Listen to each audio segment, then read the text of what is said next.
మయన్మార్కి ఆనుకొని ఉన్నటువంటి బంగ్లాదేశ్ ఏ republic? Islamic రిపబ్లికే. మరి అక్కడ సేఫ్గా ఫీల్ కాని వాళ్ళు భారతదేశానికి ఎందుకు ఫీల్ అవుతారు సేఫ్ వచ్చి? అంటే భారతదేశంలో సేఫ్ అని ఫీల్ అయితే మనం ప్రౌడ్గా ఫీల్ కావాలి కదా అంటున్నారు. No, this is where everybody is going wrong. Yes, there is a clear distinction between refugees and illegal immigrants. Yes, అంటే శరణార్థులు, అక్రమపడతారు. శరణార్థి అంటే నువ్వు ఇంట్లో ఉన్నావు, ఒకడు ఇంటి దగ్గరకు వచ్చి భవతీ భిక్షాందేహి అని అడుక్కున్నాడు.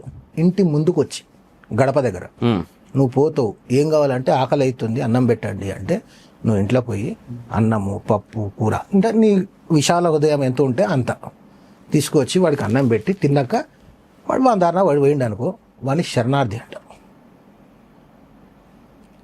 చొరబాటుదారు ఏమంటాడు తెలుసా? నీ పర్మిషన్ తీసుకోడాడు.